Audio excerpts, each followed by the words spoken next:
el gobierno tiene que desviar la atención a toda costa. Tiene que desviar la atención con cualquier escándalo, aunque sea inexistente el tema, para que el país no llegue al tema principal, que no es Odebrecht, sino es comercio internacional de Petroecuador. Cuando les dije que yo me presentaba ante ustedes porque me he puesto unas preguntas en un polígrafo famoso de aquí, una de las preguntas que me hice yo mismo fue si yo había recibido dinero de Odebrecht y si yo había recibido dinero de Comercio Internacional de Petroecuador, para con eso tener algo de credibilidad, porque usted me dirá, bueno, pero si usted estaba ahí, usted es parte de... No, no soy parte de él. Creo que esa es una quizá de mis errores, no haber sido parte de Refinería del Pacífico, no haber sido parte de Odebrecht, o no haber sido parte de Comercio Internacional, que hubiera estado protegido como está Pedro Merizalde o como están otros funcionarios que sí, que sin duda han participado.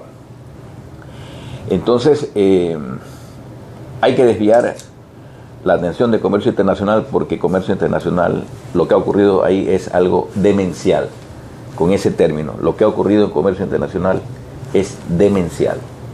¿Por qué es demencial? Porque en una ocasión, ya como yo como ministro, le pedí a Wilson Pastor, que es exministro y gobernador actual del Ecuador ante la OPEP, le pedí que le pidiera a su vez a la OPEP que hiciera un estudio sobre nuestra comercialización de crudo para saber cómo estaba funcionando, porque al interior habíamos ya comentado de que la cosa no se estaba llevando bien. ¿Por qué? Porque primero se le da a Petrochina a dedo,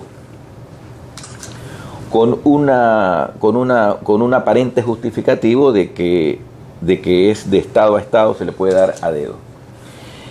Pero eso estaría bien en el evento de que Petrochina lo use para su bien, es decir, si tuviera una refinería Petrochina donde va ese crudo y se eliminen los intermediarios de una cadena. Pero al poner a Petrochina y Petrochina tener libre disponibilidad de ese crudo, usted lo que está poniendo es más intermediarios en la cadena, y cada intermediario gana dinero, y cada dinero que gana el intermediario es dinero que pierde el Estado. Es muy sencillo. Entre más intermediarios en la cadena, usted pierde dinero porque tiene que tratar de hacerlo directamente. Ahora, Petrochina no lo lleva a China, que sería como Estado, que sería lo ideal. Entonces ahí me va a pagar sin intermediarios un buen precio. Entonces, ¿quién es el que fija el precio de un crudo que tiene castigo como el nuestro? ¿No es cierto? ¿Quién? Solamente el mercado. Nadie más puede decir un precio sino el mercado, porque si no es un precio teórico. Entonces, como nosotros tenemos una referencia que es el WTI, menos un castigo que es por la calidad de crudo, ¿quién puede decir cuál es el valor de nuestro crudo hoy? El mercado. Si usted no saca al mercado, usted no va a saber su verdadero precio. Tan sencillo como eso. Pero como le entregaban todo, y cuando hablo le entregaban, porque yo no lo hacía, o sea, por eso me estoy sacando yo, no soy parte de, le entregaban todo el crudo a Petrochina, o sea, no quedaba nada por venderse. Entonces no se podía sacar al mercado una porción que se llama como spot para marcar el precio. Es decir, le doy el 70% a usted porque tengo ese contrato, y este 30% o 20% lo saco, lo pongo al mercado. Aquí me dicen el precio, y ¿sabe qué, mano? Aquí me están dando este precio, y como tenemos este arreglo, mejóramelo un poquito. Ese sería, por dártelo sin concurso, entonces ese sería un procedimiento. Pero si yo no saco nada al mercado, sino que hablamos directamente, ¿cuál es el precio? Es una fórmula. Entonces se vuelve teórico.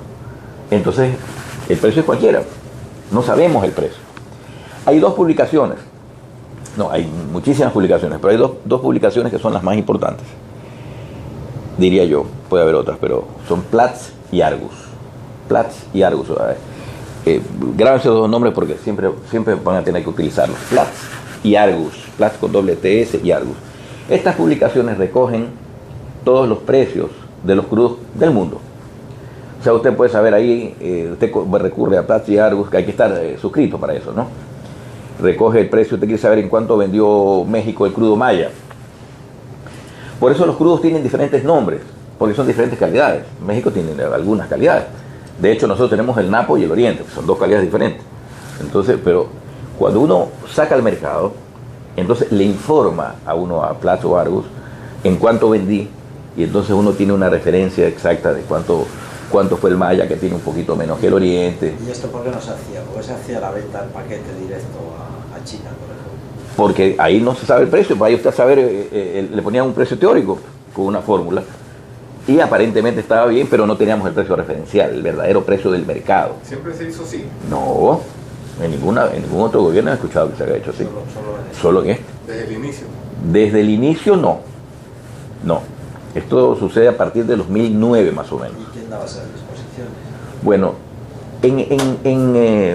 en Petroecuador no se hacía absolutamente nada que no tenga el visto bueno o no haya tenido el visto bueno de Jorge Glass. Absolutamente nada. Y entonces este tema, volviendo al tema que les decía que le consulté a Wilson Pastor, pero esto ya al final, ya como ministro, porque ahí sí ya me tocaba. Antes no se olviden que yo era gerente de refinación. Como gerente de refinación no tenía nada que ver con el comercio internacional. Por eso alguien le puede decir, oiga, pero si él estaba pues ahí No, no estaba, yo estaba en refinación. Estuve al final, en los 4 o 5 meses que estuve de gerente general y en los 4 o 5 meses que estuve de ministro. Nada más. El resto yo estaba en refinación. Entonces, por si acaso le dice, oiga, pero si él era parte de... No, no era por eso. Y cuando me tocó ya esa oportunidad, entonces le consulta a Wilson Pastor que haga el análisis en la OPEP. La OPEP hace el análisis, pero dice que no lo podía firmar porque Ecuador era miembro. Viene Wilson Pastor al país, tenemos una reunión en la vicepresidencia de la República con Jorge Glass, y Wilson Pastor le dice a Jorge Glass que estábamos perdiendo $4 por barril en la venta con Petrochina. ¿Eso qué época es? ¿Qué fecha es, sabe? Eso puede haber sido el año pasado, la reunión, hace un año más o menos. Pero esa pregunta me la hice en el polígrafo. La pregunta del polígrafo está aquí, que yo después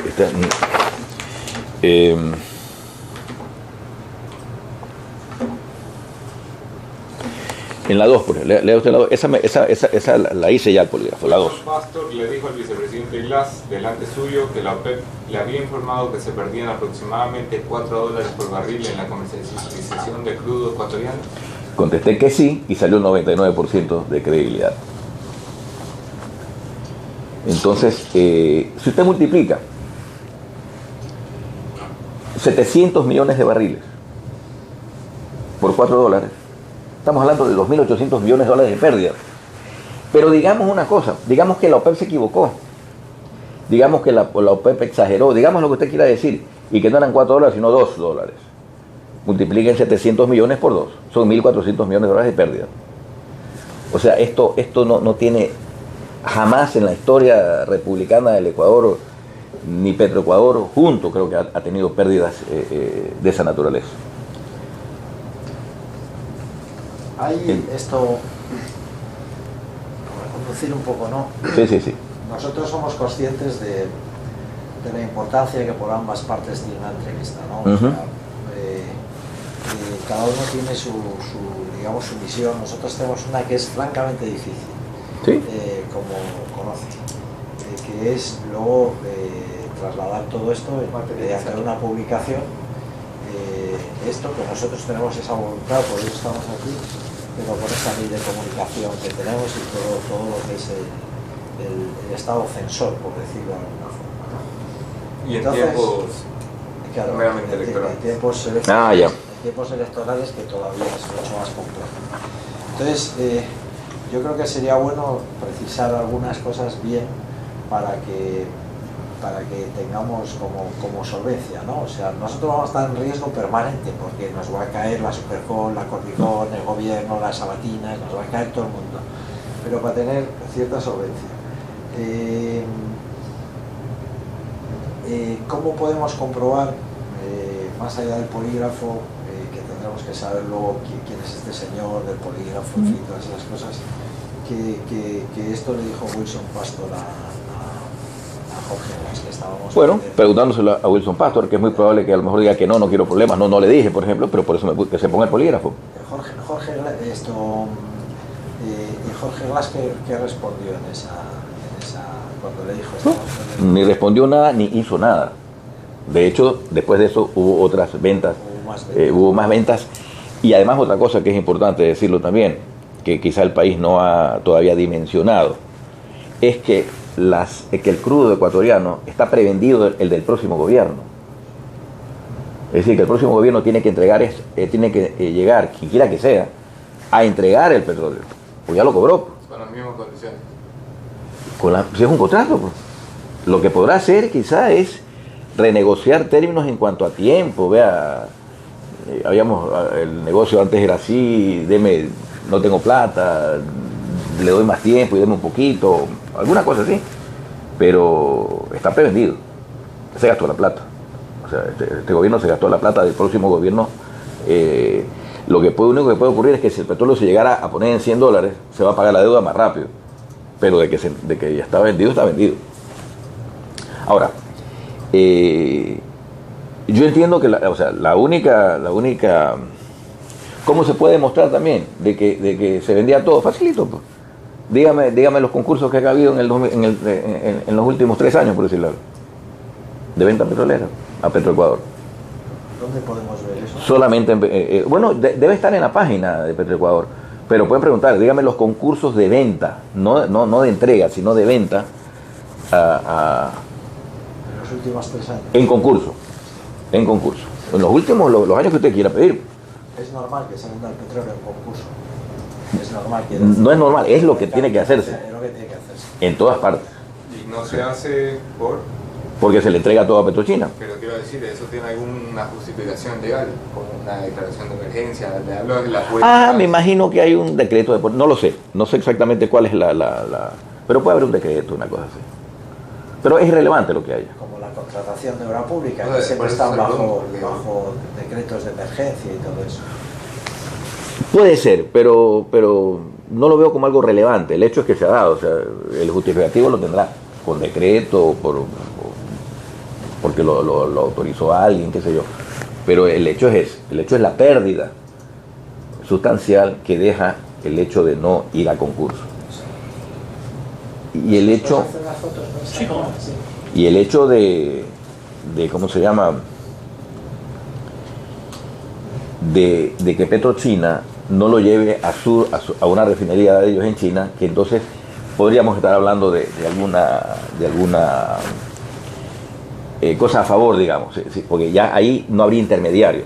Pero acá lo único que hemos hecho es que si Petrochina le vende a otro intermediario y ese otro intermediario a otro intermediario, usted lo que ha puesto es dinero que gana cada uno que le corresponde al Estado. O sea, ha perdido, ha hecho una mala venta.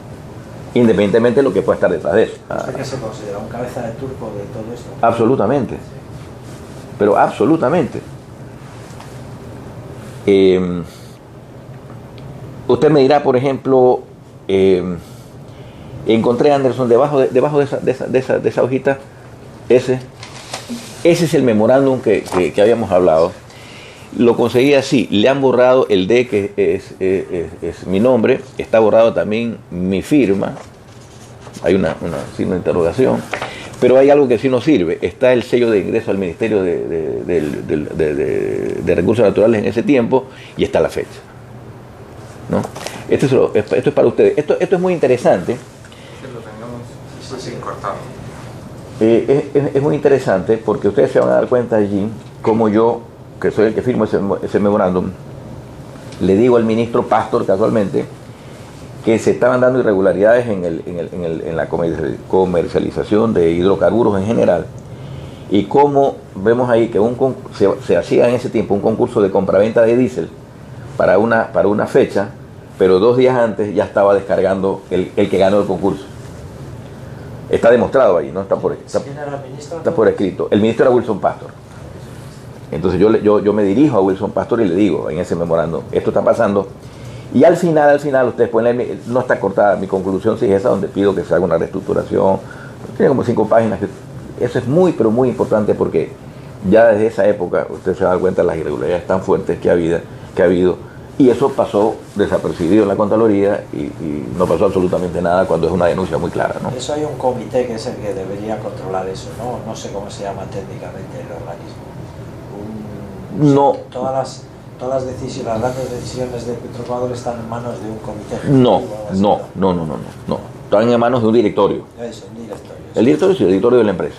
¿Y quién era el directorio? El directorio de la empresa, o sea, no, es que más que el directorio es Comercio Internacional, porque es una oficina que es la responsable de la comercialización. El directorio no sabe a quién, el directorio lo que aprueba es el negocio, digamos, pero los términos del negocio, las fórmulas, todas las formas de pago, de fechas, concursos y demás, son responsabilidad exclusiva de la gerencia de Comercio Internacional. ¿Y quién estaba ahí?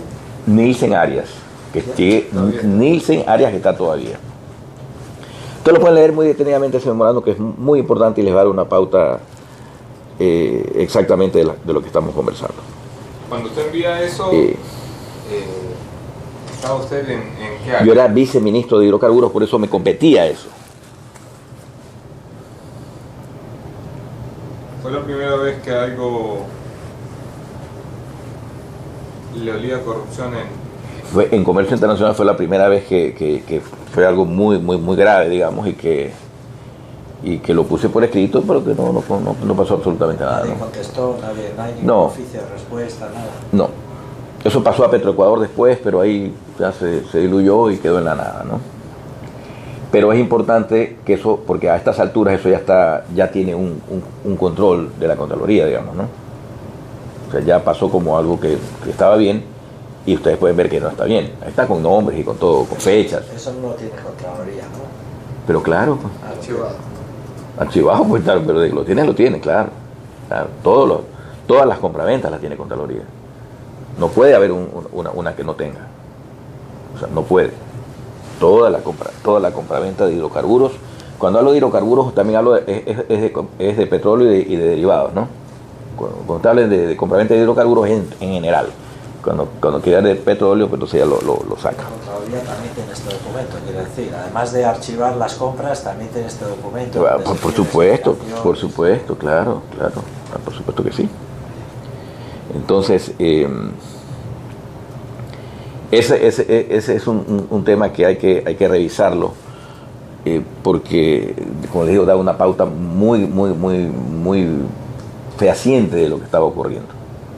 Y luego lo de comercio internacional, que es algo que el gobierno no puede permitir que se llegue allí. O sea, puede hacer un escándalo. Miren, lo de Odebrecht es nada al lado de esto. O sea, lo de Odebrecht es un juego de niños al lado de esto. Pero déjenme decirle que llegar a los nombres de Odebrecht en Ecuador es más fácil que la tabla del 1. O sea, es sencillito. ¿Por qué es sencillo? Porque Odebrecht en Petroecuador, yo no sé en otras partes, porque sé que tiene otras horas, pero en Petroecuador solamente en este gobierno tiene más de 600 millones de dólares en contrato. Es muy fácil de saber quién firmó el contrato. O sea, primero que usted tiene en Refinería del Pacífico un contrato de movimiento de tierra de alrededor de 300 millones de dólares por Odebrecht. Ahorita está Andrade, antes creo que no. Antes, el contrato lo firmó. Bueno, lo firmó Andrade. Usted tiene ahí 300 millones con Odebrecht, tiene que la firma, tiene que ver el directorio que autorizó la firma, porque no puede firmarse algo de esa cantidad sin el directorio. ¿Quién era el directorio? 3 personas, facilito saber quiénes eran a la fecha del contrato, quién era el directorio. De ahí usted se va, quién era la comisión técnica y económica que dan el precio. La comisión es la que dice está bien el precio de los 300 millones, y la comisión técnica que dice sí, hay que hacer cavar aquí 3 metros, qué sé yo, autorizan. Y luego quién es el fiscalizador y el administrador del contrato. Bueno, esos son los nombres. Claro, esas cosas son fáciles menos para la prensa. Claro, o sea, es más, digo yo, no importa que no lo tenga la prensa. Como yo le digo, ¿quién firmó el contrato? Para la prensa es muy difícil. ¿Quién lo autorizó? ¿Quién eran los mismos sectores que autorizó? ¿Quién era el fiscalizador del contrato? Porque el fiscalizador es el que lleva la ejecución y la responsabilidad de la ejecución del contrato. ¿Quién era el administrador del contrato? y quiénes eran las comisiones que dieron el precio referencial. No importa quiénes sean, o sea, que la prensa no lo tenga. Si usted ya da las dos alertas, alguien será fácil llegar a ellos. O sea, ¿quién firmó? ¿Quién autorizó? ¿Quién fiscalizó? ¿Quién autorizó? El directorio. ¿Quiénes eran los miembros? A la fecha de la firma, usted sabe quién autorizó. Déjeme ver la resolución del directorio, facilito. ¿Y quién eran los del directorio? ¿Qué le llega al directorio para autorizar eso? Todos los informes de las comisiones respectivas. El informe de la comisión técnica que dice sí, ponerle tierra, o ¿cómo se llama? Hacer este movimiento de tierra, hay que hacerlo porque si no, no funciona aquí tal cosa. Y la comisión económica que dice sí, esto vale, efectivamente vale los 300 millones que ganó Odebrecht en el concurso. Ahí está. No necesita nadie más, esos son los nombres. No puede haber una persona que no esté dentro de eso, que esté dentro de Odebrecht. Por eso, si yo no estaba ahí, pues me hago la pregunta ahí también, vean. Usted cogió plata de Odebrecht.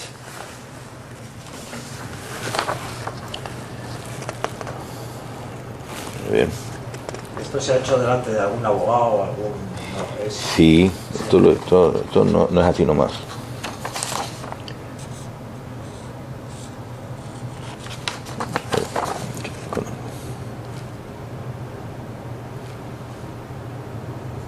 Aquí, al número 4. Vea la 3 y la 4. Vean la 4 primero y antes la 3. Ustedes van a tener eso, ¿no? ¿Dinero de la compañía Odebrecht por alguno de los contratos que esta compañía mantuvo en Petroecuador? ¿Usted recibió dinero proveniente de los contratos de venta petrolera que el Ecuador realizaba a nivel internacional? Sí. Esas dos preguntas me las hice en el polígrafo. Porque en el polígrafo estaba con el poligrafista, digamos, sí. Y había... A ver, claro. Sí. Porque estoy aquí dentro de un proceso también, ¿no? Ah, ya. Eso sería bueno conocerlo. O sea, no sería bueno todavía porque estoy dentro de, entonces no es necesario que lo digan tampoco. No, pero quiero decir, hombre, a la hora de contar esto del polígrafo tenemos que darle alguna validez legal. ¿Qué validez legal le podemos dar? Lo la que diga el señor Harper. O sea, el señor Harper tiene que decir, primero le hace a la policía, a todo el mundo, ¿no? Si lo que él cree que, el trabajo que hizo, usted le pregunta si es verdadero, es falso, no sé, la pregunta que usted quieren hacer. De las últimas, me las voy a hacer recién el lunes, las últimas preguntas. Nosotros, de cara a publicar una entrevista, que es lo que vamos a hacer, ¿no? Tenemos aquí preparadas unas preguntas que no son todas de guante blanco, ¿no? Entonces, por supuesto. Pero estamos ahí obligados a hacerlas. La primera es, usted está acusado en Ecuador de múltiples cosas, es el enemigo público número 1 en todas las sabatinas, bueno, no sé si a la par de la prensa corrupta, y es un prófugo de la justicia. ¿Qué credenciales podría presentar en esa entrevista para ser creíble? ¿Qué credenciales se pueden presentar? O sea, quiero decir, ¿cómo defendería decir, soy un cabeza de turco, soy lo que tenga que decir, para que el lector diga, pues es creíble lo que está diciendo? Bueno, exactamente lo que ya dije, ¿no?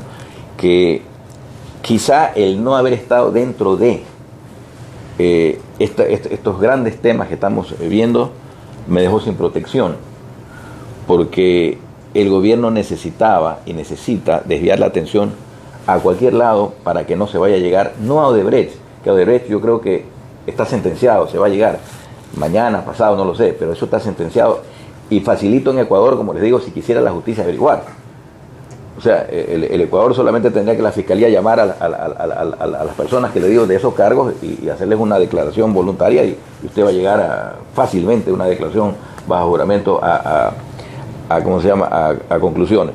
Pero lo que usted me decía, ¿qué me lleva? Pero por supuesto que cuando veo que me atacan de una manera desproporcionada, de la mayoría de cosas falsas, entonces es lo que me motiva a mí hablar. Pues yo dije, bueno, si ese es el precio por haber trabajado tanto tiempo, no sé, en el gobierno, de pronto está dispuesto a pagarlo. Pero cuando yo veo tantas mentiras y tantas acusaciones y veo que el gobierno entra en la justicia, entra con su mano en la justicia para para callarme, porque vea usted, para que usted diga, no tenía esto, no me acordaba de esto. Yo intenté acogerme a lo que se llama la colaboración eficaz de la justicia, no al abreviado. ¿Qué es el abreviado? Asumir la culpa. A asumir la culpa, nada más decir, vea señor, usted mató a Kennedy, sí. Usted hizo, sí, abreviado tanto. Colaboración eficaz es lo que está haciendo Marcelo Odebrecht en Brasil, que es dar los nombres, o dar detalles, que es lo que intento hacer aquí, que es lo que yo quería hacer con la justicia. Cuando yo estuve, y ustedes tienen que haberse enterado, ¿Por qué no se llegó a ese? porque se me prohibió, pues, porque me exigían que me someta al abreviado. ¿Quién? Al abreviado. ¿El fiscal general? El gobierno. El gobierno. A través de mi abogado. O sea que eso, mire, y le voy a contar cómo fue. ¿Quién es el interlocutor del gobierno? ¿Será alguien? ¿El fiscal general o quién? Él se reunían con el fiscal, se reunía con mi abogado, se reunía con personas del gobierno para poder acogerme a la presidencia directamente. No con el presidente, pero sí con gente de la presidencia, sí. Sí, asesores, sí. Marcos Vaca estaba ahí. Mire, si le digo ese nombre, quizá pueda ser que no esté yo en lo cierto, porque el abogado no me daba detalles, ni yo tampoco se lo preguntaba, porque no me interesaba a mí quiénes estaban en la reunión. Dígame quiénes estaban, no. Lo que me interesaba era el condumio y a lo que queríamos llegar. Entonces, cuando el abreviado, yo dije, no, yo quiero una colaboración eficaz. Yo me presento y el fiscal permite que yo me presente vía Skype, que está en la ley. Entonces, ustedes deben haber visto que yo estuve listo, con el Skype listo, con mi abogado para presentarme ante la jueza y demás ese día. Cuando estamos hablando, yo estaba con mi teléfono hacia aquí, la computadora del Skype, esperando que me dé la orden para participar. Me recibo un mensajito varios mensajes de mi abogado que me dice, ¿sabe qué? Me acaban de quitar la computadora. Ándate de donde estés porque es para ver la dirección. Y la jueza prohibió la presentación tuya por Skype. Entonces cerré la computadora y bueno, salí huido. No me dieron el derecho a hablar. ¿Cómo se pidió que lo hiciera directamente en Ecuador, con presencia física en Ecuador? No, simplemente... eso se dijo. El fiscal pidió, sí. No, el fiscal, la jueza, el fiscal no, la jueza. Que el fiscal había dicho que sí podía hacerlo, pues está en la ley. Una pregunta, Carlos, para no avanzar tanto sin completarlas o despejar las dudas. Usted ha dicho que la mayoría de las cosas de las que se le acusa son mentiras. ¿Hay alguno de los cargos que se le imputa que usted acepte como ciertos? Que son ciertos. Ajá.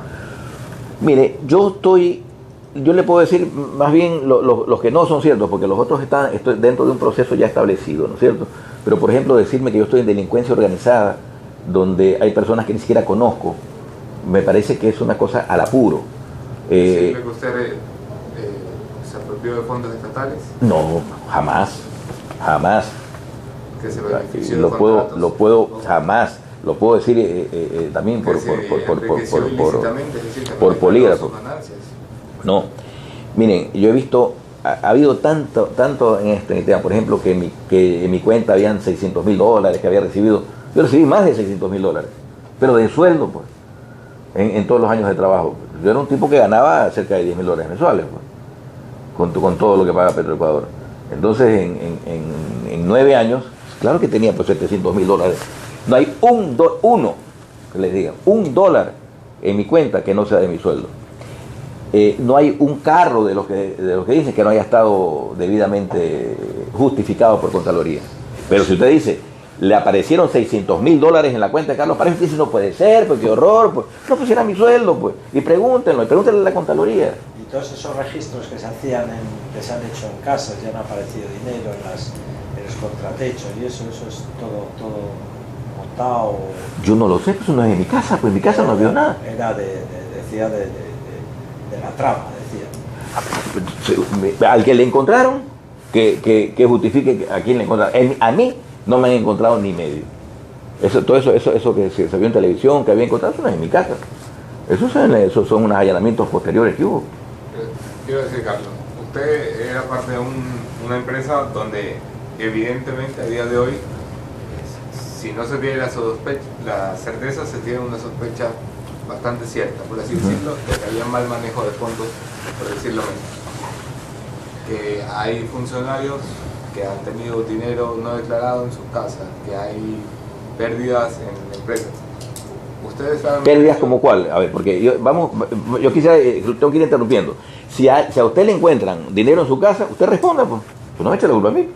Pero quiero decir, usted estaba allí en medio de eso y no se dio cuenta de lo que estaba pasando alrededor. No, pues ¿por qué? Pues al señor Calvo Piña que le contaron era jefe mío. Pues. ¿Y yo por qué voy a saber? Primero no sé. Segundo no es mi problema. Y si a él le encontraron, pregúntenle a él. Pues. ¿Por qué tengo que estar metido yo en un tema que no es conmigo? Dígame qué parte me encontraron a mí. Es que creo que le interrumpí. Algo más me iba a decir. ¿En qué parte me encontraron a mí? Pero estaba diciendo entonces que está en esta situación porque no estaba protegido, estaba fuera y no estaba protegido. Eso es lo que me da de pensar. Eso quiere decir que... Pues le digo por qué, pero déjeme, antes que se me va la idea. ¿Cómo pueden explicar ustedes y el país que el señor Pedro Merizalde, actual gerente general de Petroecuador, ex ministro, ex gerente de Refinería del Pacífico y ex asesor de Jorge Glass, es el acusador de Petroecuador? Es quien me acusa a mí, quien acusa a Bravo y a Escobar y a Calopiña y demás. Mire usted esto es para ustedes, no sé si lo tengan, pero bueno, mire, el doctor Frank Charbon abre la empresa Johanna Investment Corporation al señor Alex Bravo. Eso lo pueden llevar ustedes. El señor doctor Frank Charbon, el mismo que está aquí, el mismo, abre Horgan Investment Inc. a Pedro Merizalde Pavón. ¿Con qué calidad moral este señor? ¿Dónde está el papel de Panamá? Sí, el papel de Panamá. ¿Con qué calidad moral este señor puede acusar del mismo delito? Entonces ustedes me dirán, o él dirá, o alguien dirá, pero es que este señor tenía una cuenta, pues, y este no tiene la cuenta. Claro, pues no le han pedido la asistencia penal, pues. Pídanle, pues, la asistencia penal. ¿Por qué no van donde el señor Frank Charbon, que le abrió a ellos? A mí no me ha abierto Frank Charbon, también lo puedo poner en el bolígrafo, se lo digo abiertamente. A mí no me ha abierto ninguna compañía ni ninguna cuenta. ¿Por qué no le preguntan a él si le abrió una cuenta o no, o piden una asistencia penal con Frank Charbon? Y tendríamos la respuesta. Porque está protegido, pues, Pedro Merizalde. Ya, usted le doy los dos para que le lleve. Entonces, ¿estamos claros o no estamos claros? ¿Con qué calidad moral? Pues si yo me robo el sándwich y usted se robó el sándwich, yo soy el que lo acuso, oiga, usted se robó el sándwich. ¿Cómo es eso? Pues, ¿con qué calidad moral? Pues. Entonces usted está fuera porque no estaba protegido. Eso quiere decir que hay gente protegida y hay protectores. ¿Quiénes son los protegidos y los protectores? Para mí, protegido, el caso de Merizalde, pues no puede estar más, está más claro que el agua. ¿Y quién lo protege? Jorge Glass, pues. Y el gobierno en general, porque si cae Pedro Merizalde, cae Odebrecht, Comercio Internacional y todo. Entonces tienen que protegerlo a Merizalde a toda costa. Porque Merizalde, ¿cuál sería el término? Bueno, no se me viene en este momento. Debería de renunciar con un poquito de moral. Pues. ¿Por qué renunció usted, Carlos? Yo renuncié, verá. Voy a tomar una pesita. Pero, ¿seguimos conversando o no? Sí. A ver, sí. yo me fui, y esto es importante también, bien importante, porque tienen que tomarlo en cuenta.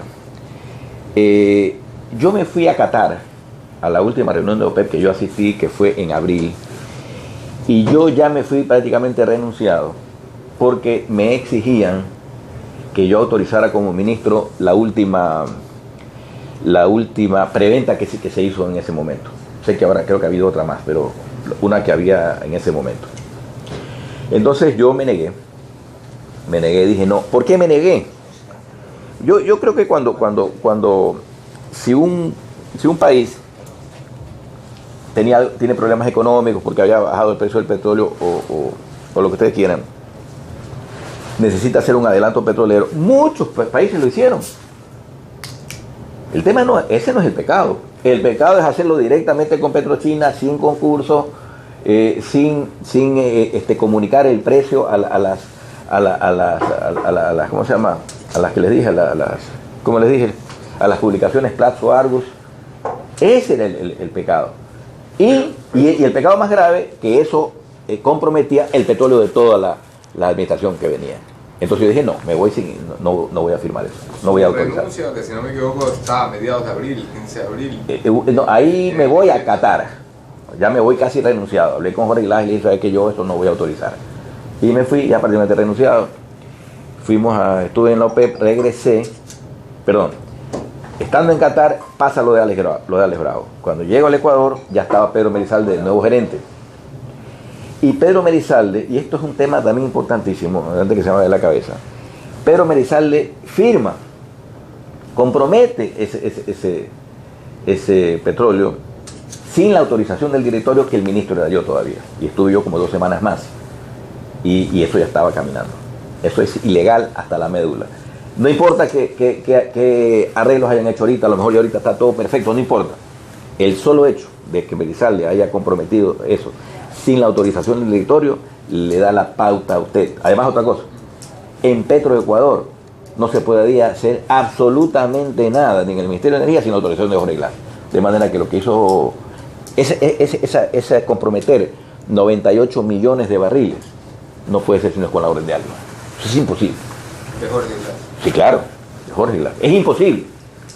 Y en otro gobierno igual, si usted no puede ir a comprometer petróleo si no lo ordena el directorio, aunque sea, y con todas las exposiciones de ese requerimiento. Su renuncia coincide con los tiempos de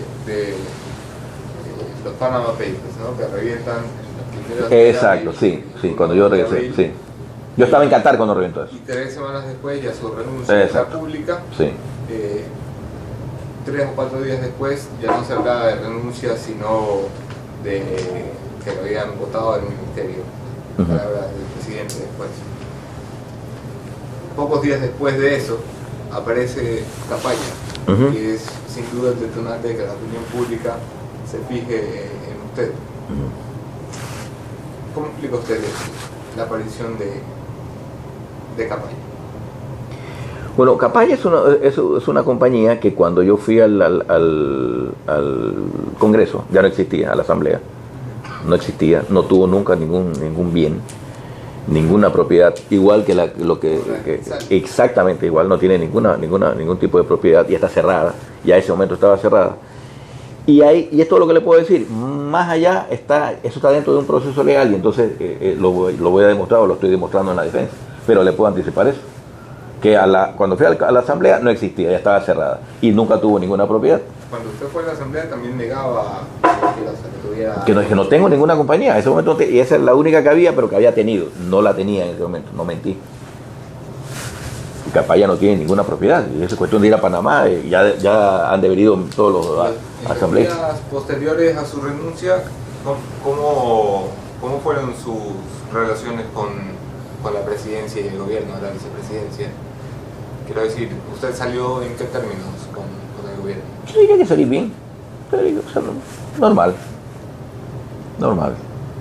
No tuve ningún altercado con nadie. ¿Sostuvo contacto con el vicepresidente? Sí, por supuesto.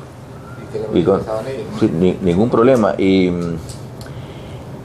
otra cosa que no sé si dárselas, pero así como una tarea, no para ustedes, sino para quien lea se hizo un gran anuncio de que me iban a ver quiénes eran mis últimas llamadas de mi teléfono en Ecuador para saber quién me había dicho que me vaya. Y no dijeron pues todos los nombres. Ahí están los nombres de la institución a la que yo me reuní el lunes 26 de septiembre en Quito. Que vean bien todos los números de teléfono que no lo han dicho y que saquen las conclusiones. Usted fue avisado para marcharse del país. No, yo eso sí lo dejo como tarea. Ahí están los números de teléfono. Y si no y que los pidan ustedes, o sea, que la lista de llamadas que yo recibí en mi teléfono, ahí está la clave de quién me dijo que me vaya. Pero bueno, como es una entrevista, ya sé que hay muchas cosas que se pueden decir y otras no, pero la pregunta es concreta, que requiere una respuesta siempre concreta. ¿Fue avisado para que se marchara del país? Eso no lo puedo decir porque eso está dentro de un proceso. Pero lo que sí le puedo decir es que no están todos los teléfonos de las llamadas que recibió mi teléfono desde el día viernes al lunes. Viernes recibí una y lunes otra. Eso no está. ¿Cómo es la relación esa de los 12 millones de Alex Bravo con usted que empezó la vinculación? No, eso Alex Bravo en el juicio tendrá que demostrar él, no sé, pues es su defensa. Eso es algo que está dentro del juicio, pero como le digo, las cosas al que le encontraron la plata en el techo de la casa, en el carro, yo no sé, es esa la persona que tiene que defenderse y decir dónde sacó. ¿Por qué me vinculan a mí? ¿Por qué decide usted salir del país y no enfrentar el proceso? Porque no hay justicia. Porque no hay justicia. Y le voy a demostrar, y ya se me está viendo la cabeza aquello. Mi cuñado vive en Quito y fue el 2 de noviembre a Guayaquil por el feriado. Está a las 7 de la noche en la casa a visitar a su mamá, que es mi suegra, y a las 7:30 va la policía y los mete presos a los dos, a mi suegra, 84 años, y a mi cuñado. El fiscal de flagrancia, dice, ¿de qué los acusan? Dice, porque le han encontrado $50.000 a la señora en la casa. El fiscal dice, mi suegra vive con su hermana, que pueden tener $50.000 que no tienen nada que ver conmigo en primer lugar, y que pueden tener eso y más, sin ningún inconveniente. El primer fiscal dice, pero ¿cuál es la acusación? No, es que la hemos encontrado, pero ¿cómo la vamos a acusar? Lavado de activos. Lavado de activos. Sí, no, yo no puedo acusar de aquello. Esperan a las 12 de la noche a que termine el turno de ese fiscal para que venga el nuevo fiscal ya con la consigna de acusar a los dos. Pasa 32 días mi cuñado preso, y a los 32 días el fiscal dice, ¿sabe qué? Esto ya no puede ser, no podemos tener preso a este hombre. ¿Qué es lo que ha hecho? Y lo saca a mi cuñado de la cárcel, y sale, y pasa 32 días preso injustamente, y lo votan al fiscal Jaramillo, lo está abierto con expediente administrativo por haber sacado a mi cuñado, y mi suegra sigue de preso. ¿Cómo me pide que vaya? No cree en la justicia, claro. ¿Cómo? Pero con el caso que le estoy dando, usted creería. Y no solamente con eso, lo que hubo con el yo no sé cómo. Con cuentas ahora de sus familiares también, ¿no? Mire lo que el fiscal último, el fiscal Timbalombo, quien yo no conozco ni nada, saca un dictamen fiscal donde excluye a un montón de personas inocentes. Y viene la mano del gobierno y hace que ese dictamen final, eso no ha ocurrido nunca, creo, en la historia de la justicia ecuatoriana. Tiran abajo ese dictamen fiscal y ponen un nuevo fiscal, y como para decir, aquí el fiscal que viene, hacemos lo que decimos, o se van y lo enjuician al fiscal Timbalombo. Está el pobre ahí, está como que metido en la misma olla.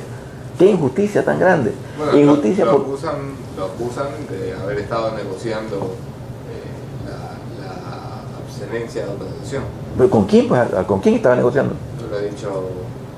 No lo han dicho. Por eso les digo, no es cuestión de decir, pues. Porque si ha estado negociando con alguien, ¿con quién, cómo, cuándo y por qué? Pues conmigo no ha estado negociando.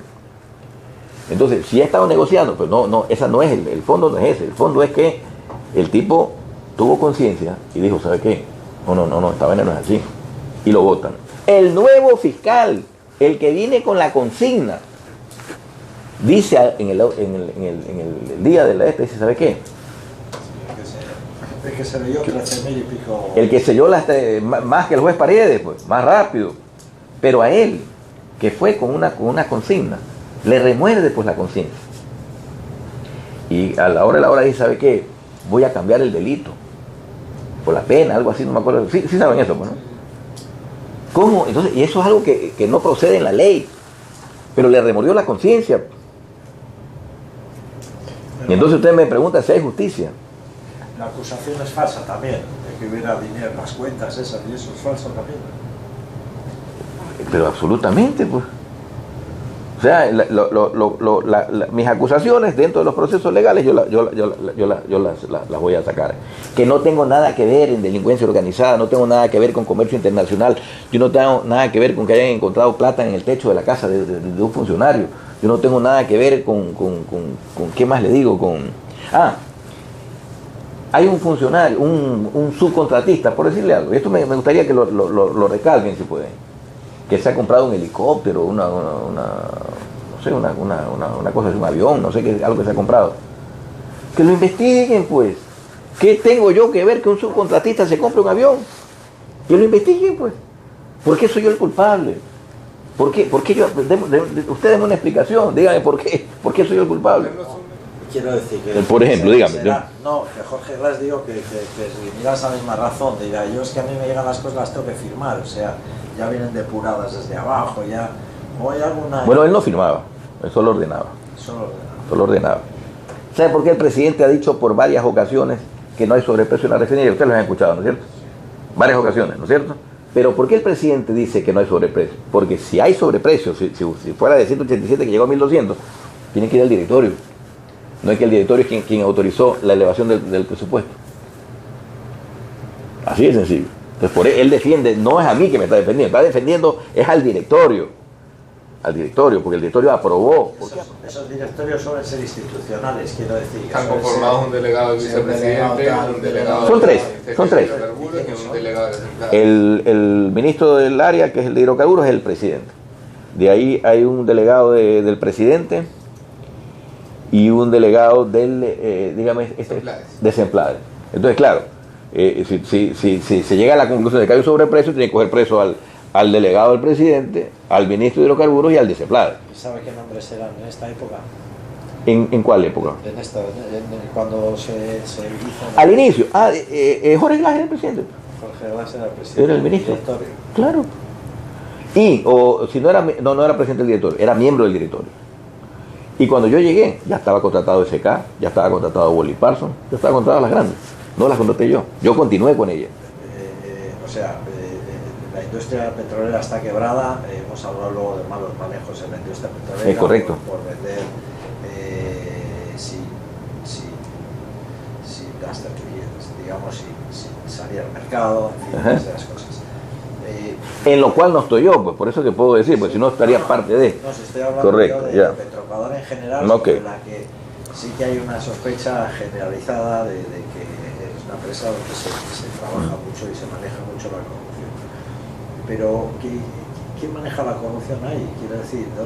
¿Quiénes son las cabezas? Porque de momento es a usted al que se le sitúa en la cúspide de una pirámide. Por eso yo le pregunto. De manejo de corrupción, pero ¿quién está en esa cabeza? O sea, por eso yo le pregunto, no, yo le digo, si yo he estado 4 o 5 meses de gerente general y 4 o 5 meses de ministro en 10 años, ¿cómo usted me pone a mí a la cabeza? Solamente ahí le contesto.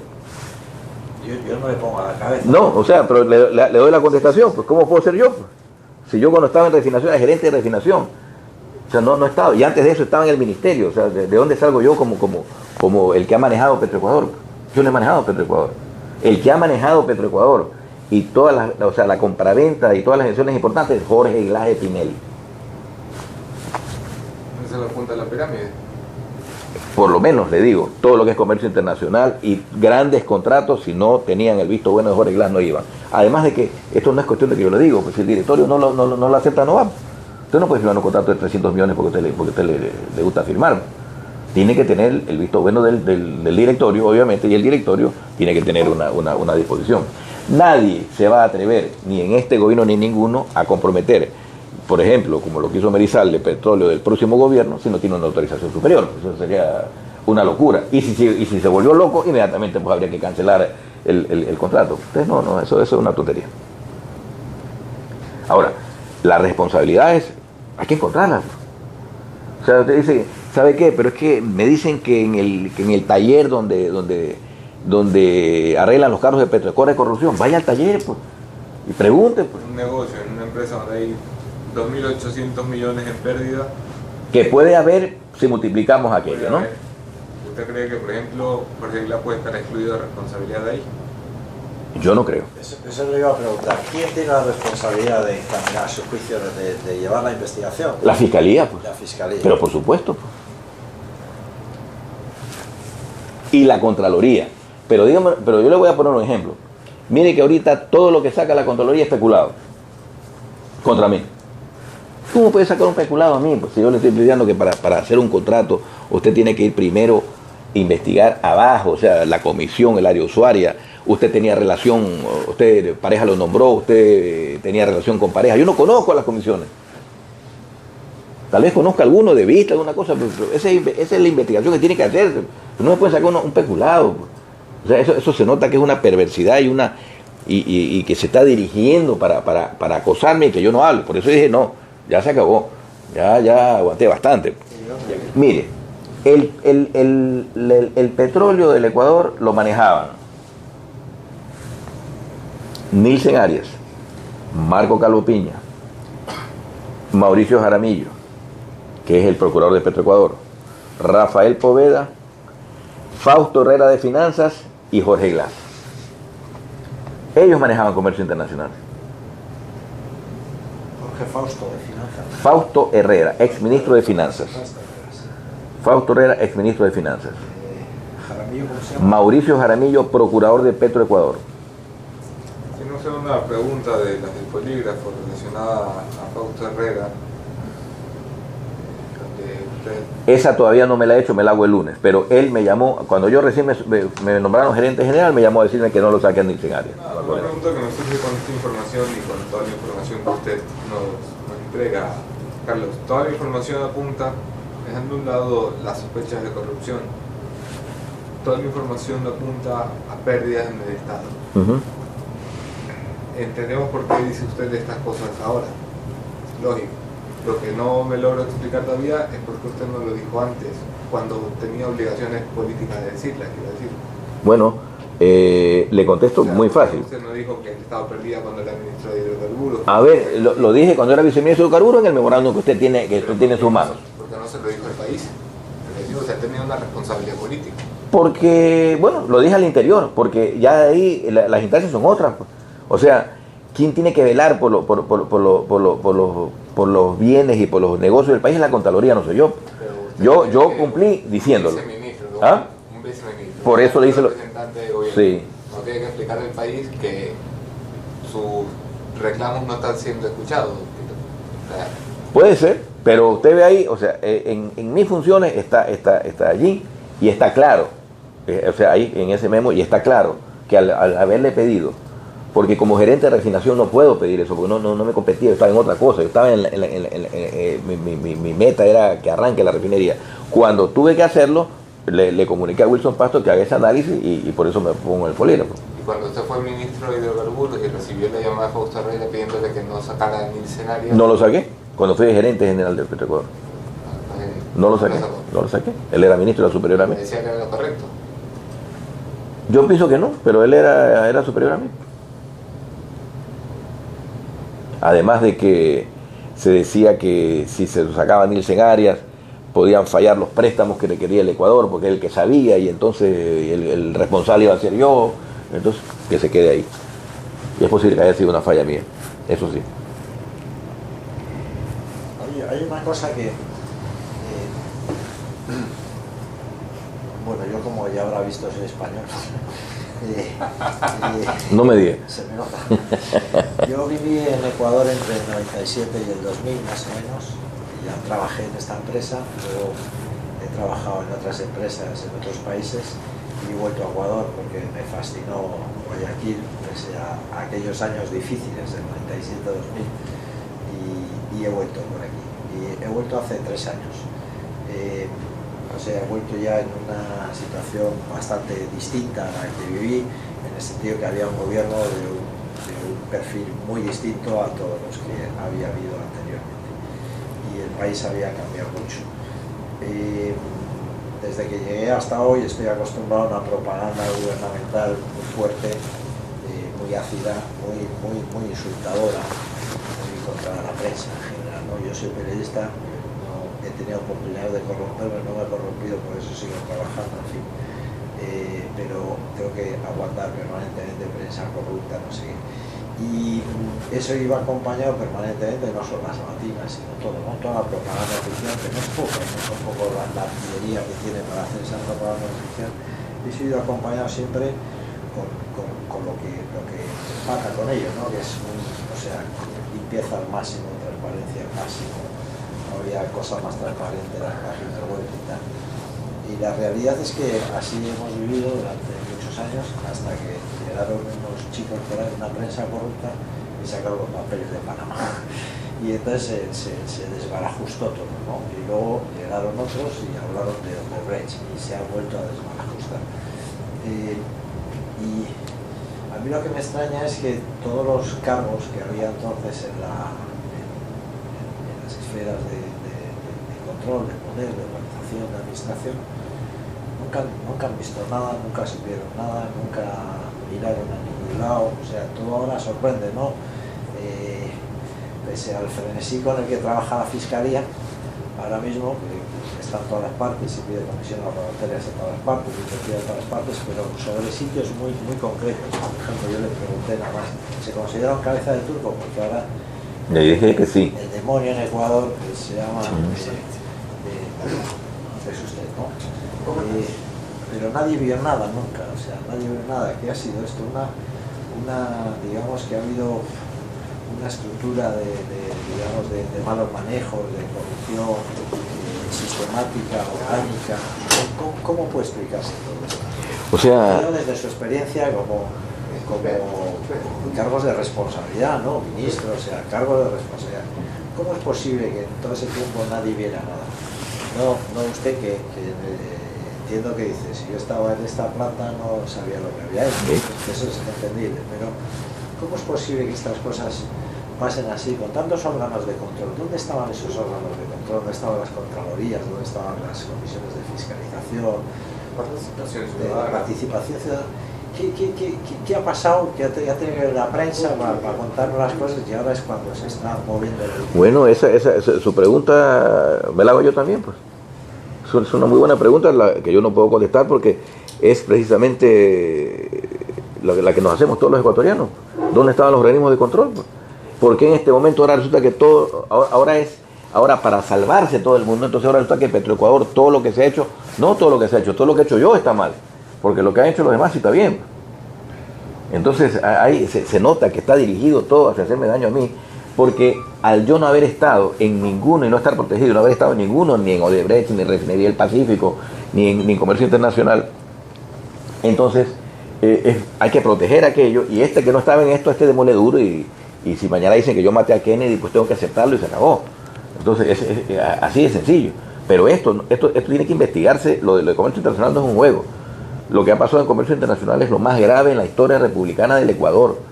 O sea, eso tiene que investigarlo inmediatamente la Fiscalía y la Contraloría, pero con el aporte de la propia ciudadanía, porque si no esto va a quedar escondido, se le echa tierra y quedó y pasa lo que dice. ¿Usted confía en la capacidad de Contraloría y Fiscalía para investigar? No. Confío en la capacidad de acusar a inocentes. ¿Confía en la capacidad de la Asamblea Nacional para fiscalizar? Tampoco. Confío en la capacidad del Contralor de la Contraloría y la Fiscalía para acusar a inocentes, porque eso es lo que ha hecho. Ha acusado a gente que no tiene nada que ver con el único objeto de salvarse. Ya le di el ejemplo del fiscal de mi suegra, de los dos fiscales, el ejemplo que a ustedes les consta de cómo se manipuló la justicia cuando no se me dejó participar en colaboración eficaz, que esto es parte de lo que quiero colaborar con la justicia. O sea, esto es una trama organizada desde fuera, quiero decir, están haciendo una trama ficticia de cabezas de turco. Pero absolutamente, pues. Pero absolutamente, o sea, está clarísimo. ¿Y quién cree que la hace? El gobierno en general, para poder proteger a Jorge Glass y porque ¿cuál es el programa de gobierno? Que reelegir al Contralor y poner a Jorge Glass. El gobierno en general es mucho decir, no puede especificar un poco más. O sea, que el gobierno en general...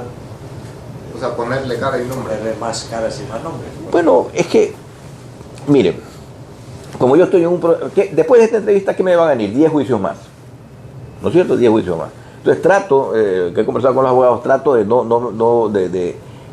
dar nombres, que más adelante sí voy a dar, pero ahorita no porque por los problemas que me va a traer. Pero, como les digo, es facilísimo llegar a donde usted quiera. A nombres, lo de Odebrecht, ya le dije a dónde quiere llegar, usted puede llegar. En Petroecuador, usted puede, que hay un subcontratista que se ha comprado un helicóptero, pero es facilito, pues. Vaya donde el contratista que lo subcontrató, pregúntele si yo ordené que lo subcontraten, pregúntele si yo tengo algo que ver con el helicóptero, con el avión, y ya está. Ha tocado un tema interesante. Le van a caer 10 juicios ¿Sí? más después de esa entrevista y los que pueden venir, y no está de momento en un periodo de cautela, digamos. Pero tiene muchos cartuchos guardados para defenderse. Por supuesto, Sí. por supuesto, Los tiene. los tengo. Eso es una advertencia. ¿Algo? No. O sea, quiero decir, un aviso a los navegantes. Igual advertencia No. es una palabra. No, yo no soy de advertencia y nada. Ahora he hablado porque veo que ya esta injusticia pues no puede ser. O sea, el país tiene que enterarse de que está siendo engañado, de que Petroecuador puede ser que tenga contratos, si encontraron, como le vuelvo a repetir y por favor ojalá me lo pongan, si le encontraron plata en el techo de la casa de un fulano, pues que lo investiguen, que hagan lo que quieran hacer con él. Si encontraron un helicóptero en la casa de otro, que hagan lo que tengan que hacer con él. Yo no tengo nada que ver ni con el helicóptero ni con el techo de la casa del señor. Pero si Entonces, tiene buena documentación armada. por supuesto, sí, de todo. Pero es que es muy fácil. En justicia. Sí. Sin justicia, olvídese. Si hay un fiscal que dice, sabe que estos señores son inocentes, no encuentro. Esta era la segunda pregunta que quería hacerle. ¿Ante qué justicia? Porque ya nos dijo que la de Ecuador. Imposible. Pues. Cuando venga la justicia, yo voy a enfrentar la justicia. Pero si hay un fiscal que da un dictamen, usted dice, no, ese dictamen no sirve, hágame el de acá. Entonces, ¿a qué voy a ir? Cuando usted dice cuando venga la justicia, se refiere a cuando haya un cambio de gobierno. O una justicia. O un cambio de justicia. Exactamente. Una justicia verdadera, pues. Una justicia que actúe de acuerdo a la ley. ¿Puede hacer un proceso paralelo aquí en Estados Unidos, por ejemplo, con esto? No, imposible. No, imposible. También podría interpretarse cuando usted habla de un cambio en la justicia, que usted haga estas declaraciones a las puertas de una campaña electoral donde ha mencionado constantemente el nombre del principal candidato a la reelección, Jorge Glass. Que usted lo que quiere es boicotear a un gobierno del que ahora se siente pues amenazado. Bueno, no, sino que las cosas se han dado en esta fecha. Si yo recibo en esta fecha las acusaciones, en esta fecha tengo que defenderme.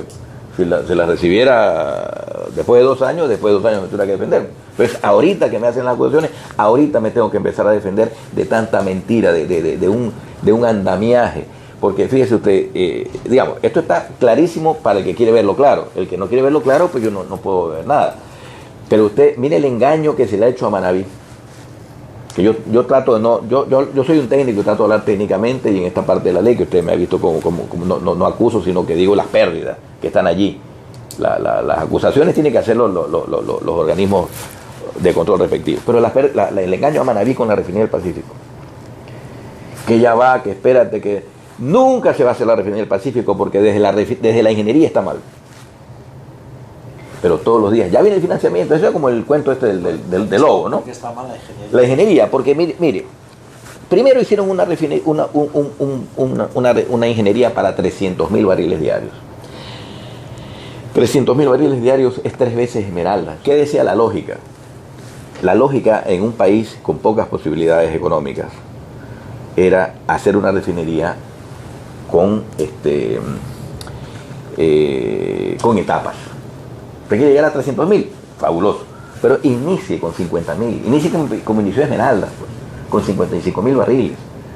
Entonces usted puede poner ahí una unidad de craqueo catalítico, alguna cosa así para producir ciertos derivados inicialmente. Luego usted ya tiene más dinero, la amplía a 100.000, luego usted se sacó la lotería, la amplía a 200.000 y después llega a los 300.000.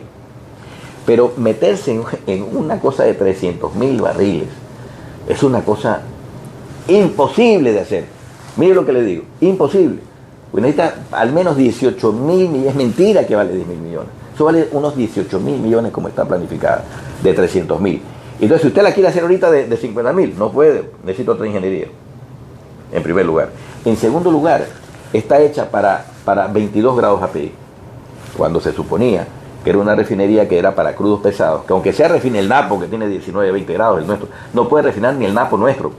O sea, tiene un problema ya de carga la refinería Esmeraldas.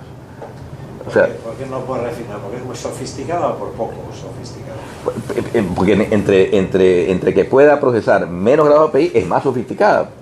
Pero usted tiene que hacerlo de acuerdo a su producto, que era el crudo Napo o el crudo que venga del ITT en su momento, que va a ser un crudo pesado, y porque el crudo siempre está cayendo poco a poco, porque el mundo se ha gastado el crudo de buena calidad y va quedando menos, tiene que prepararse con un crudo, con una refinería capaz de procesar menor calidad y de producir lo que no tenemos. Pues. Tiene que producir GLP, pues no va a producir GLP, no va a producir asfalto, y lo que produce Esmeraldas ahorita en asfalto ya es el límite.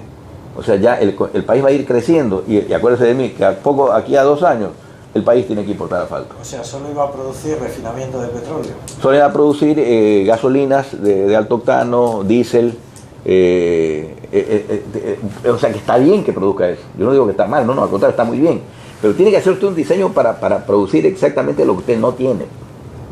Pues si vamos a hacer, o sea, ¿cómo usted explica que se hace un proyecto de 600 millones de dólares como es el almacenamiento de gas de Monteverde y después dice, no, ahora vamos a hacer cocinas de inducción porque ya no vamos a usar el gas? Entonces, ¿para qué hizo el almacenamiento de gas? Pues? Si ahora usted está promocionando el no uso de gas y usar cocinas de inducción. Pues. Gas industrial. Y, ¿no? Digo, para industria o algo, no, ¿para qué hizo un barco? Yo lo coticé, un barco en Portugal, un barco de paquete, almacenamiento de gas flotante, costaba 98 millones de dólares en el 2007. Para haberlo tenido aquí. Para haberlo tenido ahí y para venderlo si querían en un momento de venderlo. Para hacer ese elefante blanco que es Monteverde, botaron la plata ahí. O que se decidan, pues, o va a haber GLP o va a haber cocinas de inducción. Yo creo que las cocinas de inducción nunca van a funcionar. O sea, eso es un proyecto que quedará para el olvido. De hecho, no ha funcionado todavía. No ha funcionado y cada vez menos y no funcionará y nos quedaremos con el gas. Entonces botaron la plata o en el uno o en el otro lado, porque las dos cosas son un fracaso, o sea, si van juntas. O es la una o es la otra. En fin, pero bueno. Pero el Refino del Pacífico. Entonces, vamos con Manaví, vamos a hacer la Refino del Pacífico, ni sé cuántos miles de empleos, ni sé cuántos. ¿Y qué es lo que hay? Cerca de 1.500 millones de dólares gastados donde está Odebrecht. ¿Y qué hay? No, ¿sabe qué? No engañemos hacia Manaví. Pero, y ya va, no se preocupe, cada vez que van, no se preocupe Manaví, que ya viene ahora sí el financiamiento. No existe el financiamiento. No hay forma. A un país que tiene un sector petrolero quebrado, y quebró no por el bajo precio, quebrado es por estas preventas y estas cosas. ¿Quebrado por qué? ¿Qué quiere decir quebrado el sector petrolero? A ver, ¿qué quiere decir quebrado? Que usted no tiene plata para invertir. El sector petrolero usted necesita plata para invertir, porque si no se le cae la producción. Entonces, usted tiene, primero este año, se viene el caso Perenco, que ya lo perdieron. Usted va a tener que empezar a pagar Perenco, Petrobras, Burlington. Entre las tres tiene más de 3.000 millones de dólares para pagar. ¿Por qué? Porque las votó por gusto, o sea, no las votó con una causa legal para que no le reboten. Ya le rebotó. Ahora en el 2017 al próximo gobierno le toca hacer semejante negociación para poder pagar algo que no se esperaba. Solamente ahí ya tiene usted un problema. Tiene usted el caso del campo Auca. Pero lo que pasa es que esto son cosas un poco técnicas, ¿no? El contrato con Schlumberger, 4.000 millones. De los 4.000 millones le dijeron prestan 1.000. De esos 1.000 entraron a la caja fiscal para gasto corriente. O sea, no lo dejaron en Auca. O sea, eso es gravísimo. Campo Auca se hizo con Schlumberger. Sí, ese fue una entrega bastante criticada, ¿no? Absolutamente. Y con esos 1.000 millones con una figura que no existe en la ley, que se llama el intangible, ni sé qué, para poder coger 1.000 millones, porque realmente no querían, yo estoy de acuerdo que usted participe con una gran empresa como es Schlumberger o como puede ser cualquier empresa petrolera, si usted le va a poner la plata al campo y si usted lo que aspira es que el campo produzca más y ganar dinero. Pero si usted lo que quiere es darlo porque no tiene con qué comer, ¿no es cierto? No tenía cómo pagar el 13º y cosas de problemas fiscales, préstate 1.000 a la caja fiscal, entonces usted ya deja la mesa con 3 patas. Pues. ¿Usted cree que esos 1.000 millones se usaron para pagar el gasto corriente? Que sí creo. Pues es un hecho, pues. Están en los medios, en todas partes, que se usaron 1.000 millones en la caja fiscal, en gasto corriente, de AUCA. Eso no es que digo yo, eso es así, lo cual es gravísimo, porque ahora el campo tiene que empezar a producir para pagar pues los 1.000 millones que no se invirtieron. Es una tarea complicada por en el campo. ¿Esa negociación la lideró quién? Esa la lideró José Icaza, el actual ministro de Hidrocarburos. Él era gerente de Petroamazonas. Entonces, ¿quién ordenó, es la pregunta, que vayan 1.000 millones de un contrato que era exclusivo para AUCA, que pasen a la caja fiscal?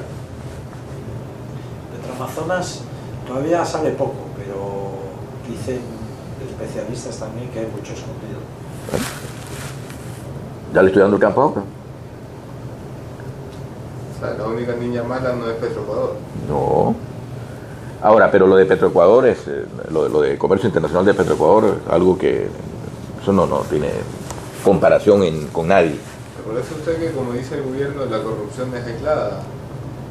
¿En dónde? En general, en el accionar público. Cada vez que hayan uno de estos casos dicen, no, miren, tenemos este caso, pero es un caso aislado. Aísle comercio internacional para que vea ese aislamiento cuánto le costó al Ecuador. Comercio internacional, aísle Odebrecht, aísle cada cosa, aísle AUCA, vaya aislando todo y va a tener una isla, un gran aislamiento. Aquí cada cual tiene que responder por lo suyo, porque si en el Expreso mañana se roban una bobina de papel, ¿quién es responsable? ¿Anderson o usted? ¿Cuál de los dos es responsable?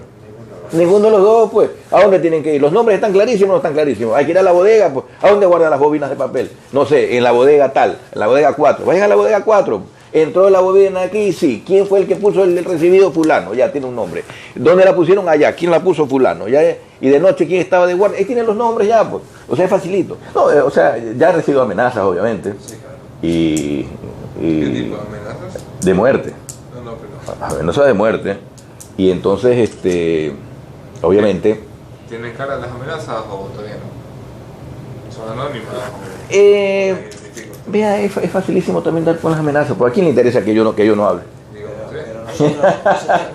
Usted me pregunta, ¿a quién le interesa que yo no hable? Al gobierno. Usted póngale la cara, el nombre que quiera al gobierno, pero el que le puede hacer, o sea, el gobierno me ataca y no se esperaba que yo contraataque con la verdad, pues. O sea, han dicho, ¿sabes qué? No, Pareja no tiene nada, ¿no? Que claro que no tengo nada, o sea, porque no participo de él, pero sí sé, porque yo soy un tipo que he trabajado tantos años en la industria y conozco esta vaina de memoria. Son los cartuchos los que tiene. Por supuesto.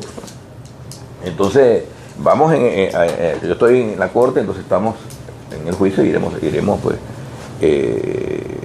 sacando todo lo que tenemos que sacar, pero lo que yo le digo, lo que le vuelvo a decir, pues, ¿no?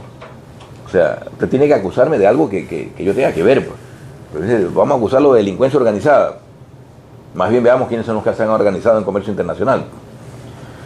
O sea, y como le digo, si tengo que ser repetitivo en esto, pero si a alguien le han encontrado... esto es bien importante. Yo no creo que lo puedan poner, o no sé cómo lo puedan ubicar, pero al menos sí para que ustedes lo tengan claro, porque este es un caso que hay que entenderlo. Miren, a mí me dijeron a través de mi abogado que si yo me entregaba, ahí quedaban todas las investigaciones. Y que me someta al abreviado y entonces pues me tocaban una X cantidad de sanción. Entonces, obviamente yo no quería abreviado, sino, como les dije, colaboración eficaz. Usted tiene clara la figura, ¿no? Anderson, usted sí tiene clara la figura. Sí. La colaboración eficaz es la delación premiada. Sí. Entonces, esa es otra cosa. Entonces, pero colaboración eficaz no me le van a permitir, ¿por qué? Porque es contra ellos. Entonces, esa no va por ningún lado. Entonces, yo dije abreviado, no. ¿Cierto? Pero el procedimiento abreviado lo que hace es reconocer. Sí, reconocer y cortar. El cortafuego se queda ahí. O sea, ya está. Y ya está, pues, exactamente. Entonces, me decían, ahí quedan las investigaciones. Esa es una oferta verbal que le hicieron. Sí. ¿Y que le daban a cambio? El abreviado.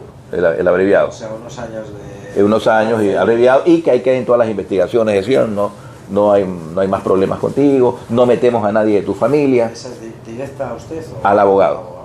No metemos a nadie de tu familia, pero si no hay esto, vamos a hacerlo, y acuérdense de estos dos nombres, con medidas ortodoxas o no ortodoxas. Para eso el día que salgo yendo que les conté del Skype, en la noche recibo el primer mensaje de muerte. O sea, de alguien que estaba allí en la reunión, en la presidencia, que dice, le remordió la conciencia y sabe qué, chuta, digámosle que este panal lo van a virar. La amenaza viene de presidencia. La amenaza viene de una reunión en la presidencia. Una amenaza de muerte. Una amenaza de muerte. Una amenaza de muerte. Entonces, inclusive mandaron al avión de la policía aquí, ¿no? A verme, ¿no? Pero con el tema este. Pero en ese momento lo que quería decirles, además de que si me pasa algo, ya ustedes saben que están claritos los nombres, cómo llegar, pero en una muerte me es facilito saber quién fue, pues, ¿no? Pero bueno, la fiscalía y el fiscal estaban en serios problemas en ese momento, cuando estaba ocurriendo esto. El fiscal estaba llamado a la asamblea, lo dejó salir y qué sé yo, mil cosas. Y el fiscal hace el allanamiento a Calvo Piña y a Tapia por su cuenta y le resulta. Hace los allanamientos y encuentra en el techo, en el carro, ni sé qué. Pero entonces aquí está sencillito el tema. Fíjense, Marco Calvo Piña fue gerente de Petrocor 5 años. Creo que el presidente ha dicho que no lo conoce, no sé, pero 5 años. 5 años, yo fui 5 meses. Fue 5 años. Ha firmado la mayoría de los contratos de preventas petroleras y está mudo. O sea, no lo tocan. Está ahí. ¿Sí o no? Está calladito el caso de Calvo Piña. No pasa nada. En el video que pasa a la fiscalía, que ustedes deben de tenerlo, cuando hacen el allanamiento, sí. Cuando preguntan, al uno lo cogen con una póliza de acumulación, ¿no es cierto?, de un banco bolivariano de Panamá, algo así, y en la casa de Calvo Piña le dicen al esposo, ¿usted tiene tarjetas internacionales? Sí, dice. Ahí está todo ya. Con esa tarjeta internacional, usted llévela a ver a qué cuenta pertenece, y esa cuenta, qué cuenta la alimentó, y esa otra a quién más alimentó. Así de fácil. Claro, pero eso es fácil para la fiscalía. Por eso, pero si la fiscalía no lo hace, ¿qué está pasando? Entonces, por eso usted me pregunta a mí, yo le digo así, eso es más fácil que la tabla del 1. Así como pidió asistencias penales, pidan lo que pasa es que si yo lo quiero investigar a usted y le pido una asistencia penal a Paraguay, no, pues si no es a Paraguay, que tiene que pedirle, pues yo le di aquí en este grandote el que le di, al de Chadmon y el otro. Si Chadmon le abrió en unos bancos de Suiza, tienen que pedir en el mismo banco y por ahí cerca las asistencias penales, ¿o no? Está clarito, pues. Si es el mismo denominador común. Ese denominador común debe tener 3 o 4 bancos amigos de él con quien él abría la cuenta. ¿A dónde presume usted que llegaría el rastro del dinero? ¿De quién? Si usted llega a una cuenta esa, sabe, se destapa Odebrecht, comercio internacional y todo. Pero llegar es facilito, si quiere, si la fiscalía quiere. Por eso yo creo que por ahora es difícil, pero cuando una fiscalía quiere investigar, muy fácil.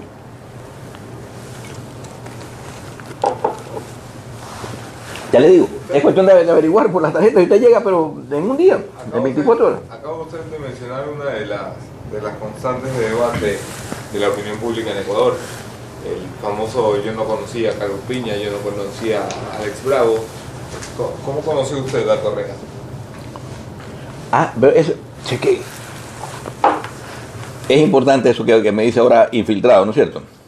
Bueno, infiltrado, psicópata, traidor, hay todo un abanico de... Déjeme. Es que déme un segundito. Porque no, más que un segundito. Vea la fecha de eso. Ahí. Vea la fecha de eso. Sí, ¿qué dice? 28 de marzo de 2006. 2006. El libro lo prologó, ¿no? Él hace el prólogo de mi libro en el 2006. ¿Sí? ¿De qué infiltrado me habla? O sea, me mandó a hablar con Abdalá en el 2006 para buscar el apoyo de Abdalá. Dice, yo lo acompañé a Correa en el 2006 a hablar con Estefano Isaías para buscar dinero para la campaña. Lo acompañé a hablar con Fidel Egas para buscar dinero para la campaña. Como no le dieron, les cogió odio. Y eso me lo puedo poner en el polígrafo. Entonces yo no soy infiltrado. Les digo esto para que sepan mi relación desde el 2006, no que soy infiltrado. ¿Y usted, su rol en esa campaña era que el tesorero? No. Era Bueno, la llegada del presidente. sí, nada más. El facilitador, o sea, era... No, pues tenía amigos yo que necesitaba dinero para la campaña, yo te consigo una cita, vamos a hablar y eso. Nada más. Isaías, Pero sí, con Estefano Isaías, en el Canal 10. Yo me reuní con Carlos Pareja Cordero y Rafael Correa en varias oportunidades. ¿Sí? En el Hotel Hilton de Guayaquil. Y Correa me decía siempre cuando estábamos en la campaña, oye, ponme con Charlie para consultarlo. Y le consultaba. ¿sobre ¿Qué cosas? Políticas, de cosas políticas. A mí me consta. ¿Recuerda alguna en particular? Por ejemplo? ¿Alguna en particular? Por ejemplo, que la primera vez que nos vimos en el Hotel Hilton, los tres, íbamos por él no lo conocía, lo iba a reconocer recién, íbamos por 10 minutos. Terminamos almorzando, nos vamos como 3 horas, a la salida me dijo, qué inteligente que es este tipo. Y de ahí lo consultaba muchísimo, siempre político, ¿no? Siempre ¿Era cosas políticas. presidente ya o estaba...? No, era precandidato. La primera discusión que había, ¿sabe cuál fue? Que cuando salimos del Hilton, él le preguntó, ¿cuándo crees que debo lanzar mi candidatura? Le dijo Correa a Pareja. Y él le dijo, mira, tomando en cuenta que no tienes el dinero necesario, que no tienes el aparataje que se requiere, lánzate el último día, el último minuto, porque si te lanzas antes te vas a quemar. Eso es lo que yo digo y todo el mundo me dice lo contrario, que ya me lance, sí, me voy a lanzar al último y se lanzó al último. El último día porque se podía quemar, ¿no? Y siempre decía, no sé, estamos pensando, eso ocurrió. Ese día la primera reunión en el Hilton. ¿Cuándo fue la última vez que usted conversó con el presidente? Con el presidente le mandé un mail hace un par de meses donde le pedí clemencia. Le pedí clemencia con estas palabras para mi familia. Y se burló. Le pedí clemencia. ¿Qué le dijo a él? Me dijo que no, que ojalá Dios te ayude, me dijo. Le pedí clemencia para gente inocente, le puse gente que no tiene nada que ver. No te metas con mi familia, tienes a mi suegra presa. A mi cuñado estaba preso en esos momentos. Esto fue en finales de noviembre, por ahí. ¿Tengo usted esos correos? Los tengo. Los tengo. Nosotros sabemos. Bueno, le voy a dar pues no solo para que lo lea. Este es a la dirección de Argumentos Presidencia de la República, que es que es el correo donde él recibe, ¿no? Por eso no. Vea lo que me contesta. O sea, él recibe argumentos. Argumentos es su registro. El de él. Pero si no lo saben. No. Esa es una cosa privada de él. Pero vean lo interesante que están los 1.500 millones ahí, que es lo que les digo.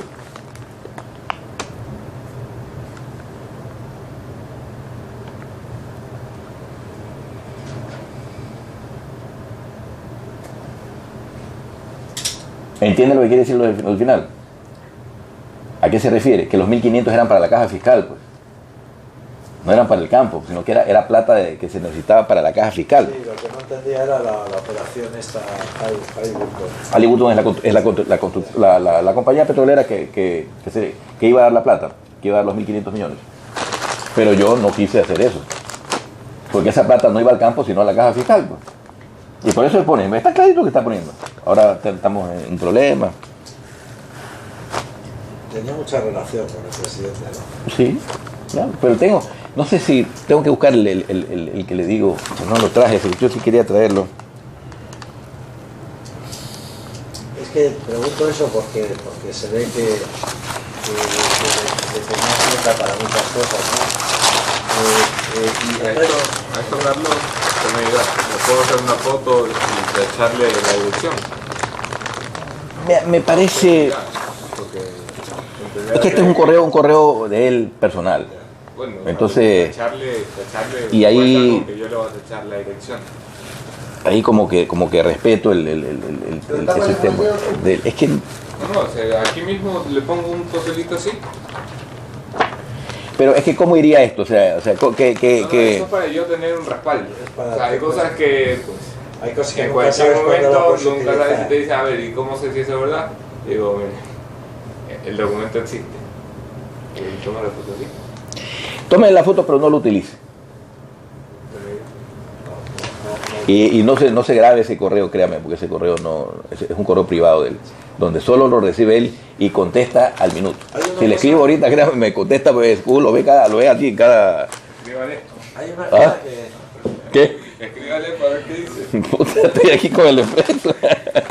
Dile que le mandamos saludos. hay una cosa que a mí todavía no entiendo el móvil, ¿no? Para todo esto Sí. siempre hay que entender un móvil. Por un Ya.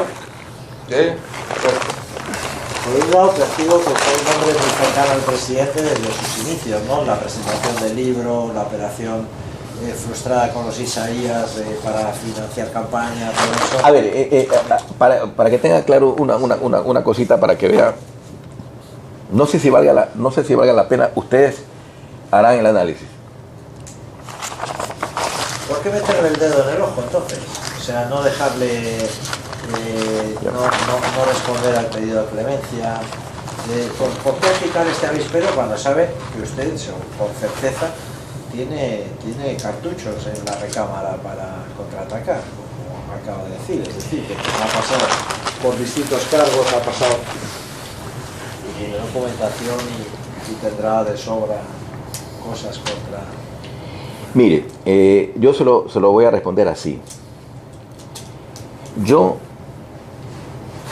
Uno nunca deja de aprender, y ahora he aprendido mucho y he aprendido mucho más del comportamiento del ser humano, que es tan complejo que ni los psicólogos lo pueden todavía entender. El comportamiento humano es una cosa muy compleja. Y uno va con la edad y con el trayecto va aprendiendo, y en este último tiempo me ha tocado aprender lamentablemente de esta manera. Yo era de la idea, ya no lo soy, por la experiencia que le digo, yo era de la idea de que un presidente debe estar en el gobierno las veces que el pueblo quiera ponerlo. Eso yo pensaba. Porque yo decía, esta es la verdadera democracia. Si yo quiero votar por el señor que está ahí 10 veces, ¿por qué usted me va a ponerme un límite? ¿Por qué? En los Estados Unidos, hasta los años 40 y pico, podía estar un presidente las veces que sean. Hubo uno, creo que de 4 periodos. La explicación que he sentido y que lo he aprendido es lo siguiente: el ser humano, en mucho tiempo, y es humano, se vuelve un rey, o se cree. Mesiánico. ¿Ah? Mesiánico. Sí. Y dependiendo del carácter, mucho más. O sea, ya cuando usted con el dedo puede como que lo metan a La psicopatía del poder, que le llaman. ¿Ah? La psicopatía del poder. La psicopatía del poder. O sea, con el dedo puedo acabar a alguien o puedo salvarlo. Ese poder le gusta al ser humano. Y en tanto tiempo usted se embebe en eso. Entonces Correa puede con una llamar al fiscal y decir, ponle 10 juicios a este, al contralor ponle 10 especulados, o no se lo ponga. Entonces, ahí es que viene el degeneramiento del poder. Ahí viene el degeneramiento del poder. Y ahí vienen cuando los gobiernos se manchan las manos con sangre y con corrupción. Por ejemplo, a estas alturas, yo diría que el general Gabela habría que ver bien qué le pasó al general Gabela. Porque ese cuento que le iban a robar a la hija el reloj de plástico y salió un tipo y lo disparó, eso a estas alturas yo tengo mis serias dudas con el caso de Gabela. Pero es por eso. Entonces, el poder tiene que ser limitado.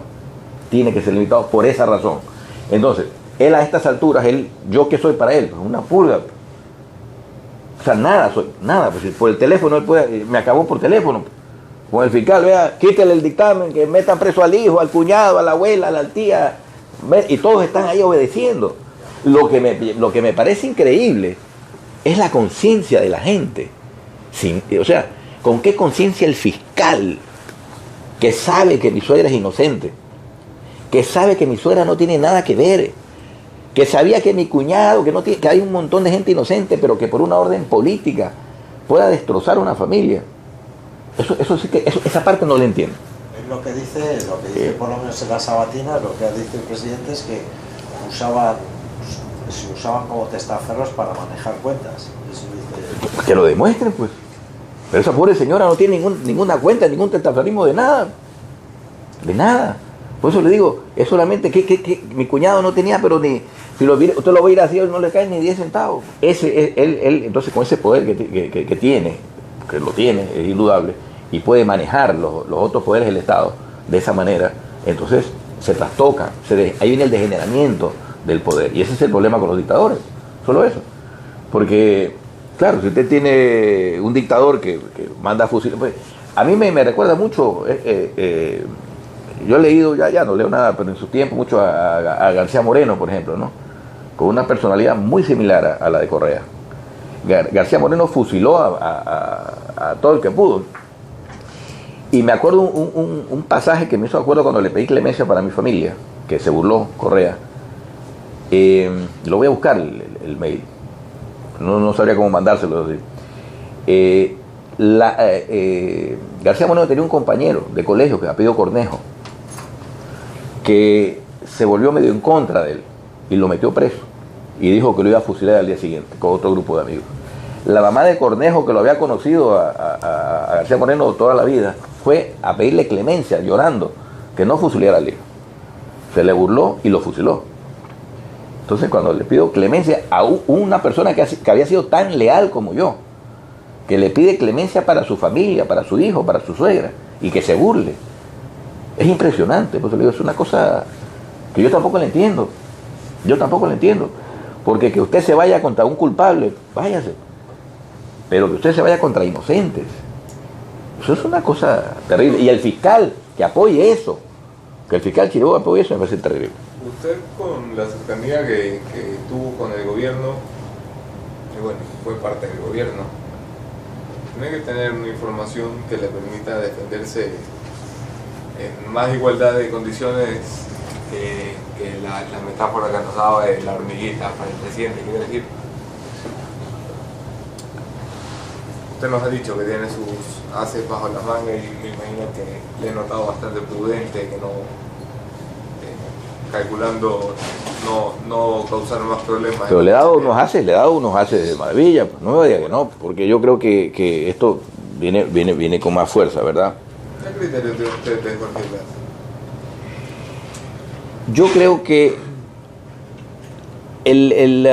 mi opinión en este momento, no quiero dar la de él, la que quisiera dar, porque va a sonar a político o a resentimiento, y hay una campaña. Entonces yo no quiero, si yo le digo, mire, es un tal por cual, tal, usted va a decir, no, es personal, porque ese tipo de preguntas y respuestas no podemos publicar. Claro, o sea, ¿qué opina? No es algo... Que él es el cabecilla, pues, el que ha manejado todo.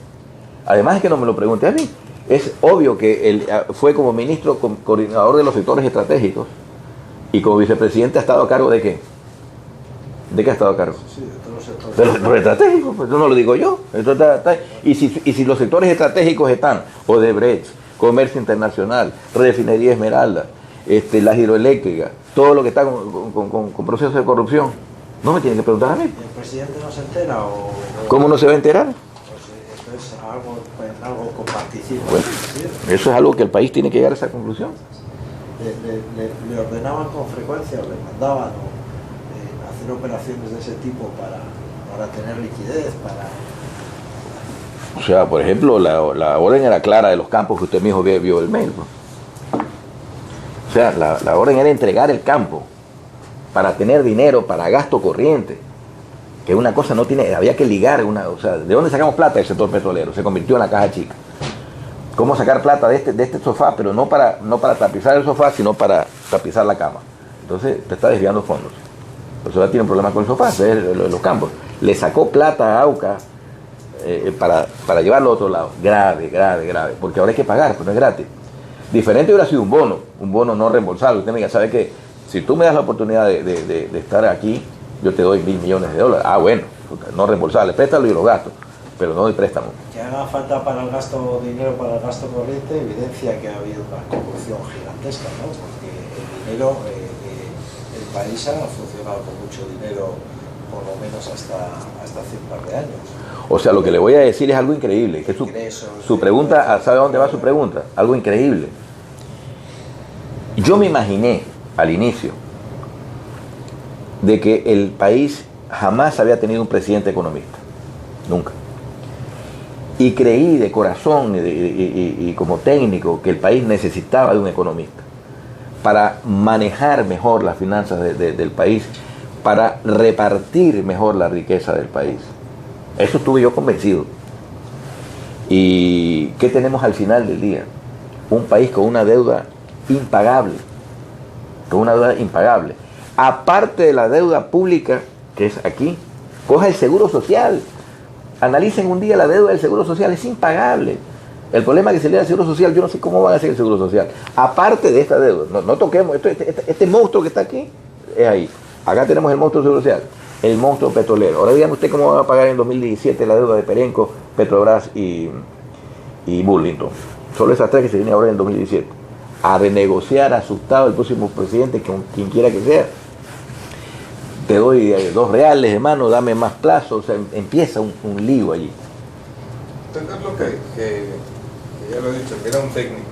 Cuando Jorge Glass le llamaba y le pedía esto, que quitemos de aquí para poner allá, cuando veía que las finanzas se manejaban con tan poco tecnicismo, nunca se preguntó, pues, ¿qué hago aquí? O sea, varias veces, y por eso ya cuando no aguanté, cuando le digo me fui a Qatar, que cuando tenía que haber firmado, autorizado antes de que llegue Melizalde esa preventa, creo que hay una más después que yo me fui. Claro, ya llegué a un punto y dije no, porque por último, decía yo, comprometer los recursos de la administración de uno, creo que no es saludable si no está bien administrado, pero al menos es su administración. Pero comprometer lo del próximo presidente, lo del próximo gobierno, yo creo que eso entra en calidad de traición a la patria. Ya eso es otro nivel. Otro nivel. Y no importa, o sea, no hablemos de acusaciones, ni siquiera hablemos de irregularidades. Que usted haya usado la plata de la mejor forma. Si se le comió el presupuesto al próximo gobierno, dígame qué va a pasar. ¿Qué va a hacer el próximo gobierno? El próximo gobierno solamente tiene que venir. El próximo gobierno solamente va a tener que ser un gobierno, pero de una austeridad, pero que no va a haber ni para un chocolate. Y a pagar. Pague y renegocie y entregue petróleo, pague y renegocie y entregue petróleo, pague y renegocie y entregue. Esa es la historia del próximo gobierno, el que sea. Pero si es el de Glass, es a limpiar todo. A limpiar. ¿No es cierto? ¿Qué sería limpiar? Con la Contraloría, con la revisión del Contralor, dejar todo tapado. Porque destruir papeles, destruir cosas.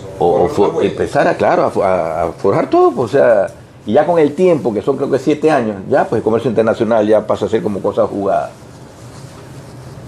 Pero eso físicamente, como es destruyendo papeles. Forjando, pues, arreglando, qué es lo que hace falta aquí, cambiando. Mire, a lo mejor le dicen a usted que ese documento del ministerio no existe, por ejemplo, eso le digo, ahí está la fecha y está el sellito. Si dicen no existe, ya usted me avisa, entraríamos en otro plano. Los documentos públicos se manipulan. Pero pueden hacerlo, pues, o sea, si usted tiene un gobierno, que hay un presidente que con el dedo puede meter preso o sacar de la cárcel a alguien, que no va a poder manipular un papel. ¿Y ese por qué no tiene nombre? Alguien lo ha borrado, pues. No soy yo el que lo ha borrado. Pero si era suyo. Claro, pues yo. Pero no lo guardo. No, sí lo guardé. Cuando me incautaron se me llevaron todos los papeles, pues. Entonces lo pedí. Y entonces eso fue lo que mandaron y me dice, no, así está. ¿Y en los papeles que se le llevaron había algo fuera de interés? No, cosas como esta, como ese lo gordo lo tiene guardado. Eso está en un buen sitio. Lo gordo lo tiene guardado. Pero quiero decir, le pregunto porque me da mucha curiosidad personal, incluso más que periodística. ¿Tu vida normal cómo es? O sea, ¿estás todo el tiempo recluido? Estoy recluido en un sitio, claro. ¿O llevas una vida normal? No, estoy recluido en un sitio, en una ciudad lejos de aquí. Y ya. ¿Y sin un centavo? Sin plata, sin nada, es un desastre. Es que el tema era esa, la última pregunta, que no quiero que sea la última, pero antes de irme a decir, es obvio que cuando nosotros publiquemos y eso, pues, la gente está muy contaminada, entonces se ha llevado la plata, porque es lo que se dice siempre, usted dice que no se llevó la plata, pero será caro vivir en el exilio, ¿no? O sea, quiero decir, tiene que ser caro, o sea, tiene sus costos, caros o baratos los tiene, hay que comer, hay que vivir, pero en cuanto a la plata, que digan dónde está. O sea, usted no puede, o sea, las acusaciones son terribles. Gente inocente, como le digo, no tiene nada que ver. Usted está viviendo, dígame si me intrometo demasiado. No. Usted está viviendo de qué. Ahorita me están ayudando unos amigos, porque no tengo, o sea, lo poco que tenía en Guayaquil quedó congelado. Y ya pues me fregué. Hubo una cuenta que logró vaciar antes de que la congelaran, ¿no? En Panamá. No, esa plata está ahí. Esa plata está ahí. Por eso que le digo, no hubo ningún beneficio. Esa plata está en Panamá. ¿Por qué? Y pueden decirlo. Yo no estoy acusando a Calvo Piña tampoco, insisto, voy a dar, esto es un dato, pero ustedes lo pueden poner. Calvo Piña en los 5 años manejó al menos 60.000 millones de dólares. Yo manejé, no llegué a 2.000. No quiero decir que sea poco, pero en el petróleo todo cuesta una fortuna.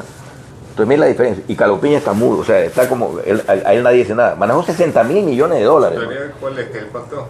¿Ah? ¿Su teoría es que él pactó? Pero por supuesto, pues. Si está ahí calladito y nadie lo toca, sus cuentas, lo que le digo, no, nada. Manejó 60.000 millones. Estuvo 5 años de gerente general, tuve 5 meses. Miren la diferencia. Él es uno de los protegidos, que cayó por culpa del fiscal, no porque el gobierno lo había enredado. Por eso estaba tan tranquilo. ¿Cómo estaría de seguro Calvo Piña que tenía eso en la casa? Van a ver ustedes una coincidencia de los nombres que les di, ahí que están ahí en la ayuda de memoria, ¿no? La coincidencia en los directorios desde el 2010, pues todos están en lo mismo. O sea, Pedro Merizalde fue gerente de la refinería del Pacífico, ahí está Odebrecht. Fue después presidente del directorio de Petroecuador, ahí está Odebrecht. Ahora es gerente general de Petroecuador, ahí está Comercio Internacional. ¿Dónde estaba Rafael Poveda? Ministro coordinador, miembro del directorio de Petroecuador y miembro del directorio de Refinería del Pacífico. Jorge Glass fue cuando era ministro, miembro del directorio de Refinería del Pacífico, miembro del directorio de Petroecuador. Fausto Herrera, bueno, ministro de Finanzas, que es es parte de la comisión que maneja los créditos del Ecuador. Mauricio Jaramillo es 5 años procurador de Petroecuador, es el que hace los contratos para Petrochina. Marco Calvo Piña, 5 años presidente de Petroecuador. Es un grupito de 7 personas que han dado la vuelta así, ahí. Eso es interesante. ¿Estás bajo la órbita de Merizalde o no? Del Glass. De Glass. Claro, 100%. Eso sí, lo he dicho ahí, se los digo, se lo repito, ¿no? En Petroecuador no se hacía nada que no tenga el visto bueno de Jorge Glass y que no sea de su conocimiento. Nada, mucho menos comercio internacional. Y igual y los campos, pues ya usted ve en el mail, que no va a decir que no sabía de los campos, está diciendo que por culpa mía no se recibieron los 1.500 millones. Es eso, es un personaje incómodo en Ecuador. Su silencio vale oro. Y el silencio solo se logra o no estando ahí,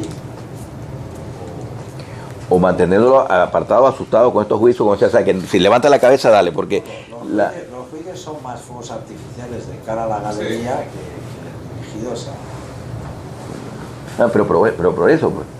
O sea, después de esto salen 5 juicios más mínimo.